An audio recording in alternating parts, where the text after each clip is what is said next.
Hello and welcome to another monthly update live stream on YouTube from the Digital Tolkien Project.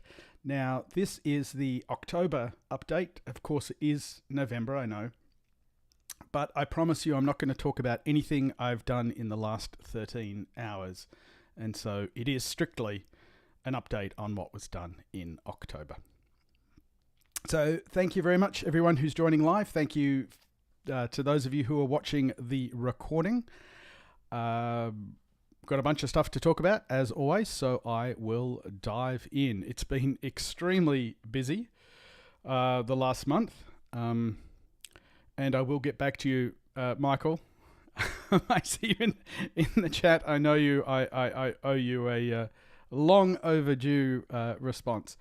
It has been a crazy month. Not least of which because, of course, of Rings of Power, and I thought it would all be over fairly quickly, but then I got roped into a bunch of stuff with Rings and Realms and so on that hasn't come out yet, but you will see, I'm sure, in the coming weeks. I spent, I think, about 3 days of last month up in New Hampshire at Studio Lab recording various segments for Rings and Realms. I'm going to talk a little bit about some Rings of Power stuff, but not a lot, because there's a lot of other stuff that we're finally moving back to.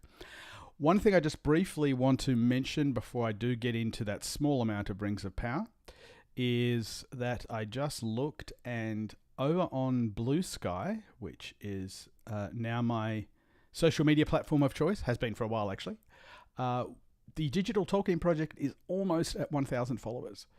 So I just wanted to point that out. We're very close.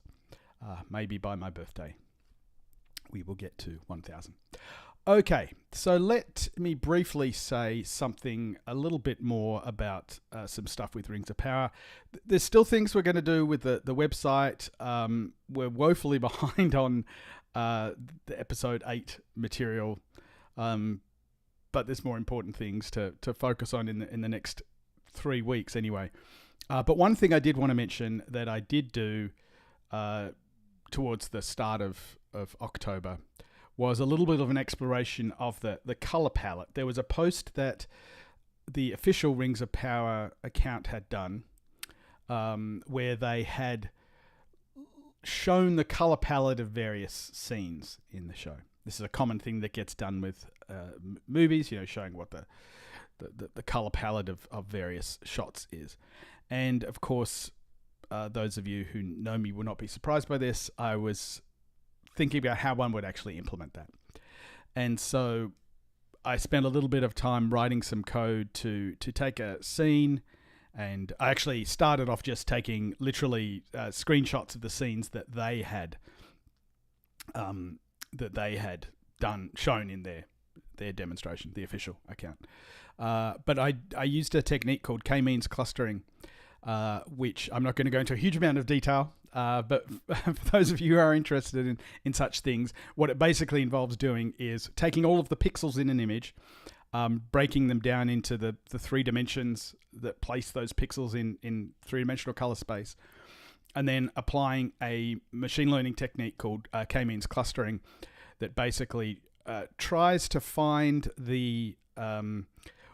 a way of clustering those points into k different groups. So you say I want to group the pixels into 10 groups, and it will find what 10 colors will best cluster all of those pixels in the image, and from that you can then sort of generate this sort of palette. So you can sort of get an idea for each of these shots. This is one of the more interesting ones where you obviously get the redness from the volcano and so on, but then some of the greys, these very muted colors, and then this is an interesting one because you get just such a strong contrast between the sand and the brown of the sand and the blue of the sky. Anyway, so that was fun. I wrote this package, open sourced it. It can be used for any image. But then I started doing a little bit more digging into some of these other images, and I ended up grabbing all of the screen captures that are available on a site called capthat.com. and was able to run them through an analysis. And I'll show you. I'll click through. So what I did for I can do this for any shot in any film. Actually, it doesn't have to be from Rings of Power television show. I calculate the palette for if you want to have 16, 8, 4, 2, or 1. What is the dominant color in that whole scene? But then, if you had 2 colors, if you had 4, and so on, so you can get a really nice indication of what the color palette of a particular shot is.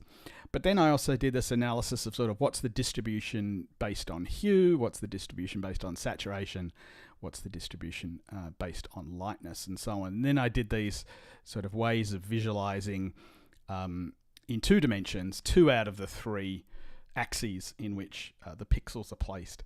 And what's really interesting about this is that you, particularly in this particular visualization, if you're familiar with videography, normally this sort of thing, it's called a vector scope, gets actually shown in polar coordinates. It's sort of a wheel.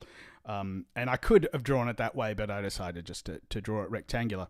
But the main point I want to bring out here is notice that there's this huge peak in this sort of, in the browns, and then another peak in the blues, and not much to the right of that. So there's not any kind of deeper blues or purples at all. And there's not really much in the yellows and greens. It's very much this sort of orange color and this kind of greenish blue. And those of you who know anything about cinematography will know that it's extremely common in cinematography to light things with an emphasis on orange and teal. That's a very, very common sort of visual look. And it's interesting that even in something like this that doesn't at first look like it, definitely dominates in the orange and teal.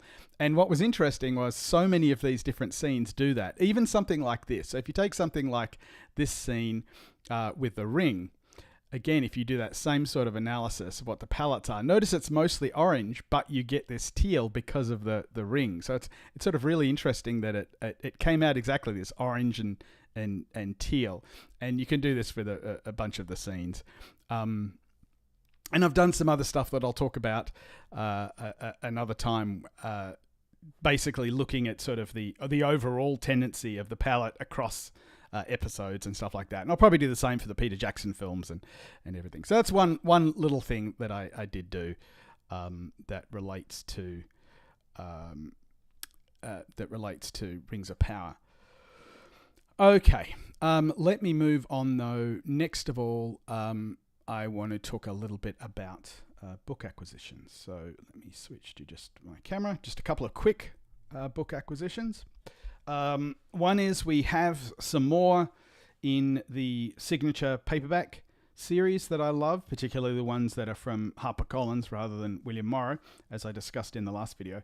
So we now have Farmer Giles of Ham and Tales from the Perilous Realm available in these wonderful signature paperbacks as well, which is wonderful.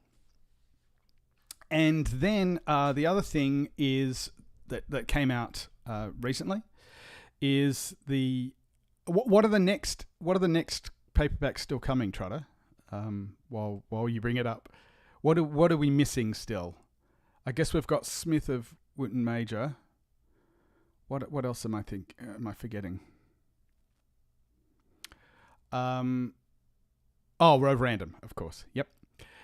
So look forward to those. I presume they're green. They're going to be green as well, following this series. Anyway, the other thing that arrived, actually 2 more things. One thing that arrived was the Alan Lee Deluxe Lord of the Rings.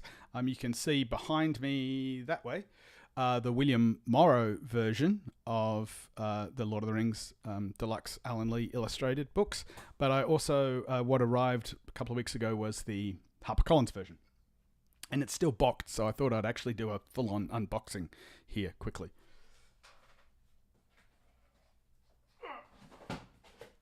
Sorry, it's heavy. So I'm really happy with the way that HarperCollins are now shipping their books. They've come in this sort of package for a while, but this one has extra thick walls you can see from this that it's actually got a nice thickness to it, which protects the books, which is lovely. So here we go. Here is the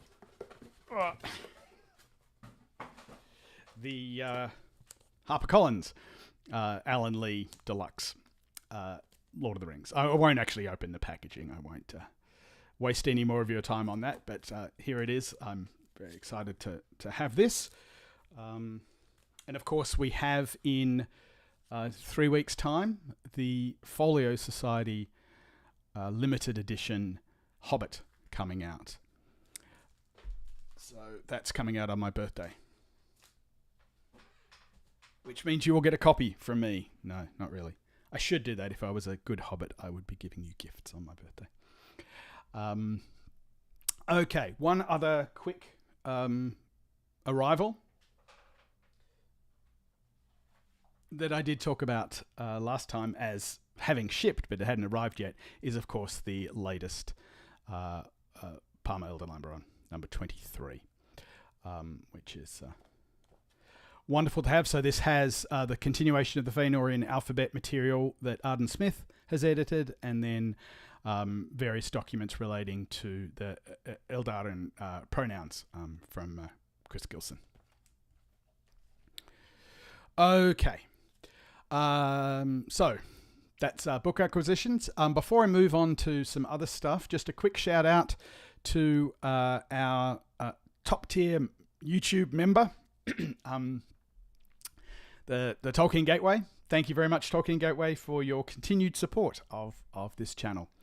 And of course, if anyone else wants to support this channel through YouTube membership, they can do so. There'll be a join button below that you can click, and there's a few different tiers there if you're interested. Okay, the next thing I want to talk about that I've been working on is, well, it started off as a cleanup of some text to put in Rimbë.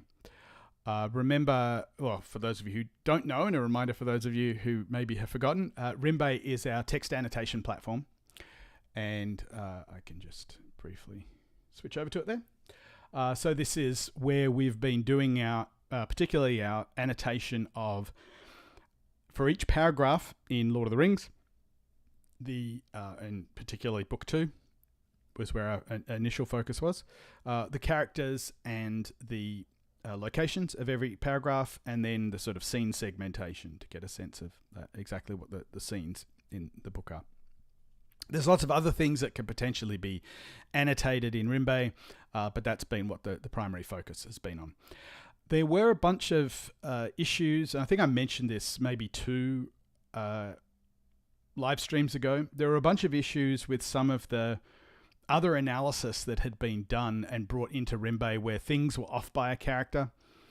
And I decided to go back and kind of clean up the pipeline a bit, and so that took a little bit of time, but it's now in much better shape. And another side effect of that is I've been able to bring in not only the Hobbit and the rest of Lord of the Rings, but also the Silmarillion. I'll get to that in a moment, because one of the things that I brought in, as well as the text, one of the other things I brought in terms of annotations, is some named entity stuff. And again, I've talked about this in the past, but I just want to say a little bit more, because one of the things that I've finally did after a couple of months break is get back to the named entities in the Silmarillion.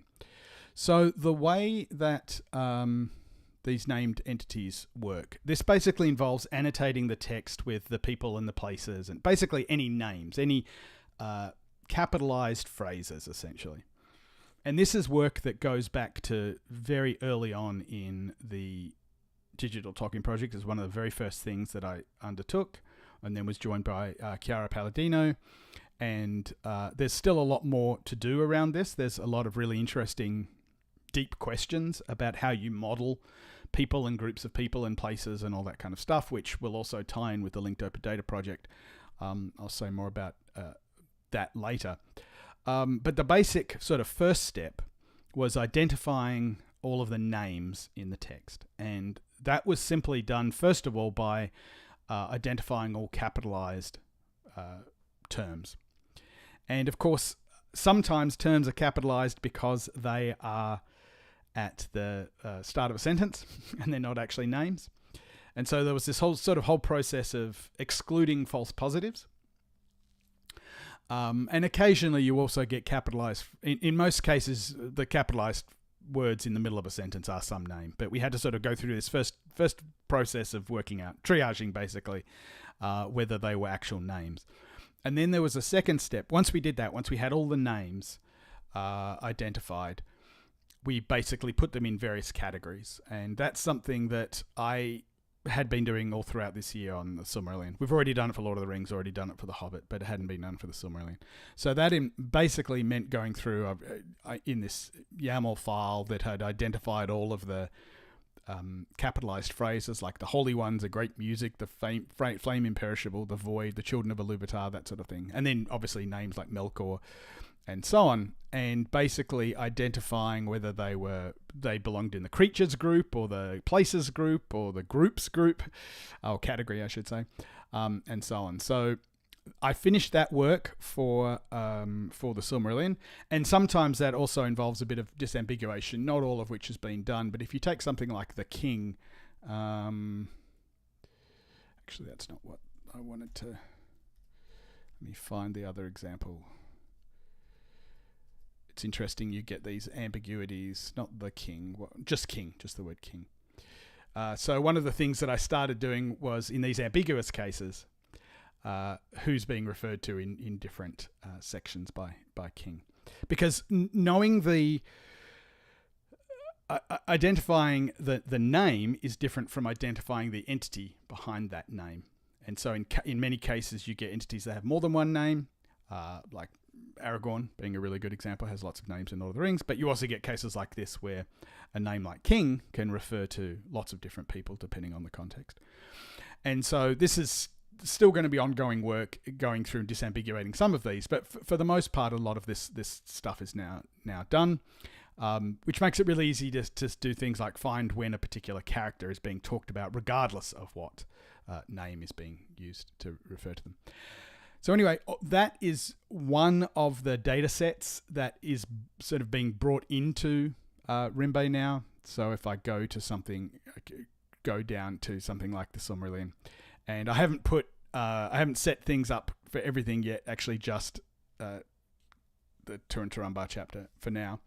But if you dive into a particular paragraph or whatever, you can see it's bringing in various information. I can actually just sort of, if I turn all this off, this is just the basic text. But there's a series of annotations that have been brought in, including part of speech tagging, the sentence segmentation, any inline text styling. So if there are any italics or anything like that, if there's any speech, the speaker identification comes into all this, and then this name index, which basically this is what's been brought in, saying, this range of characters refers to these particular names and so on, and I can elect to visualize it this way with different colors. So in this case, the people are in red and the groups are in purple and the locations are in green. So still lots more to do here in terms of then tying that to, so again, these are just the names. If entities have more than one name, we need to do the linking between the name and the entities. But that's something that's going to fit really nicely into the linked open data project as well. So I did want to update you on that. Not just finishing off the named entities for the Silmarillion, but also getting all this extra text in Rimbë as well. And we'll continue working on that. I'm looking forward to getting back to doing more stuff with Rimbë. I know Robin's done a wonderful job continuing with that. And if anyone else is interested, so just to sort of explain the kinds of things that we're doing is basically, I'll go to, well, actually, one thing I can do, if I go to the Two Towers, because this hasn't been done yet. So I mentioned scene segmentation, but one of the most foundational things is just identifying who are the characters in a particular scene and what location is that scene taking place in. And so let me just give an example of that. So if we take something like this, you can immediately tell that, for example, Aragorn is here. So if we can basically annotate that and say Aragorn is in this scene. And, we can continue. There may be other things we want to add here about the location and so on, but we can continue. This is another scene where Aragorn appears, so I can copy over that Aragorn is in this scene and so on. And I can continue to do this throughout the whole chapter, and the sort of thing, many of you would have seen this already. The kind of results we then get from that is we can take a particular chapter, like the Mirror of Galadriel, and get visualizations of exactly where the characters, when the characters are present, when the characters are speaking.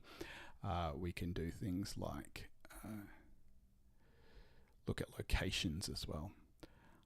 And there's all sorts of interesting things this is going to open up in terms of searching and mapping and timelines and all sorts of stuff like that. So that's Rimbë. And as I said, if you're interested in helping us do this kind of annotation, just let me know in Discord.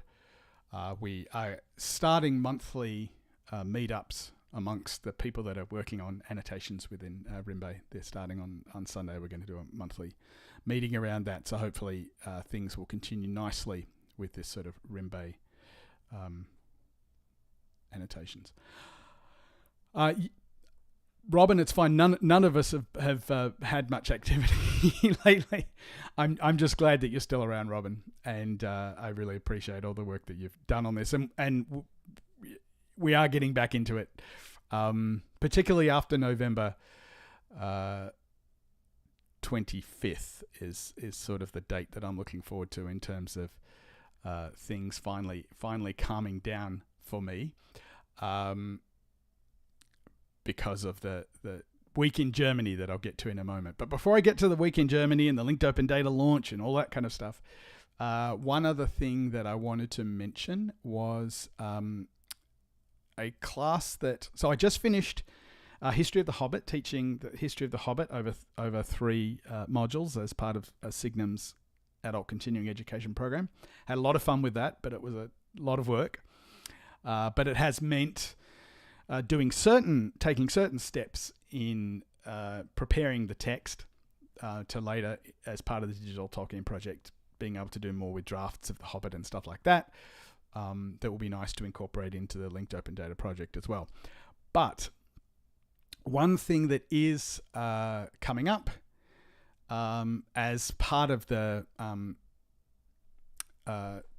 sort of launch of the poetry is Dr. Sarah Brown is teaching a whole series of classes, working her way through the collected poems. I think it's going to be over 9 separate modules, and I am giving one guest lecture every month. So of the way this whole course is being structured, there's going to be 4 lectures and 4 discussion sessions each month, and I will give one of the 4 lectures each month. And I will talk, I will often talk about a poem or two, but I will also talk about more formal aspects and maybe some distant reading kind of stuff, largely coming out of the Tolkien poetry analysis that we're doing. And I'm excited to get back to, because this is something that has not been touched for probably the last month at all. So there will be more, particularly again after November 25th, for reasons I'll get to in a moment. There'll be a lot more activity back on Tolkien, the Tolkien Poetry website at poetry.digitaltolkien.com, and that will feed into this class that I will be giving a guest lecture in. But Sarah Brown and some other preceptors as well for the various discussion sections. It's extremely popular, so it's going to have 4 different sections. In fact, 2 of them are already full, so this is kind of crazy. This is like the history of Middle-earth was in the early days. Sarah was involved in that too, so she should have learnt her lesson. But this should be a really fun course. Corey's also doing a guest lecture, although his lecture is not part of the regular set of lectures. It's just sort of a bonus thing that he'll record whenever he gets to it, I guess. Anyway, so there will be a lot more stuff poetry-wise coming up in the coming months. I partly agreed to take part in this series of courses as a way of giving me deadlines around doing stuff with the Tolkien Poetry site. So I look forward to making progress on the Tolkien Poetry site and sharing some of the results from that in these classes, as well as, of course, in videos on YouTube as well. Okay, the last main thing I want to that's true. Sarah Brown is full time at doing teaching at Signum, and this is extra on top of my day job. So it's the entire Digital Tolkien Project is a second job on top of my day job. Fortunately, my day job is related to all this, right? I do this sort of stuff for other texts as well. The Digital Tolkien Project, I get to do it on English, modern English, which is present day English, which is fun. Okay, so I keep mentioning things will be free after November 25th. The reason, and I've mentioned this before, is that I have this sort of confluence of events happening in the week of November 18th, which happens to be my birthday week as well. So it's my birthday on the 19th of November, but on the 19th and 20th of November, there is a conference in Berlin that I don't have open. I mentioned it last video, and I'll put another link in the description for this video. But there's a conference in Berlin on the 19th and 20th of November on linked open data and literary studies. And to my knowledge, it's the first time that there's been a conference specifically on the application of linked open data to literature. And I'm super excited about attending and also speaking. So on the 20th of November, I'm going to be speaking on the linked open data project that we're doing, the Tolkien linked open data project. The title of the talk, which is thanks to Sarah Monnier, is Lord of the Rings, which possibly the best talk title, certainly of a talk I've ever given. So super excited to be doing that. And then on the 21st of November, I'm going to be traveling from Berlin to Erlangen, but that's Christopher's 100th anniversary of Christopher's birth, and also when we're planning on flipping the switch on the Tolkien linked open data project. So this is what we're launching on Christopher's birthday. I'm not going to talk a ton about this now, but those of you who are in Discord know that we're meeting twice a week. A bunch of us are meeting once or twice a week in the lead up to this to sort of plan out what it is we're going to announce exactly on the 21st of November. So that will involve. So I'm giving a talk about this stuff on the 20th. Then I'm going to flip the switch on the website, this website, on the 21st, and there'll be more information on this and probably a video. And then on the 22nd, I'll be in Erlangen at the University of Erlangen, and they're running a digital humanities training day, and I'm going to be speaking about the Digital Tolkien Project there. So I'll be talking about the Digital Tolkien Project on that Friday, and then, of course, the Saturday and Sunday, the 23rd and 24th of November, are the Christopher Tolkien Centenary Conference, which is entirely online and free, and I encourage all of you to sign up for it. It's absolutely wonderful collection of speakers, many of whom worked with Christopher personally. And also, I will be speaking. I did not have an opportunity to work with Christopher personally, but I'm going to be talking about those aspects of the Digital Tolkien Project, which is almost all of them, really, that continue Christopher's work. So the topic of my talk is really how do we continue Christopher Tolkien's work in the digital age. And obviously there's a lot I'm going to talk about in the context of the Digital Tolkien Project and the Linked Open Data Project and so on. And then I'll come back to the US at least for a week or two, maybe, before I head back to Australia for Christmas. So anyway, point of all this is to say it's a very busy next 3 weeks, and then we can get back to maybe a more regular, even schedule of things after that. So anyway, that is pretty much all that I have to say. An unusually short one today, unless there are things that people particularly want to ask questions about. But of course, there is a tremendous amount happening, particularly in preparation for the Linked Open Data project.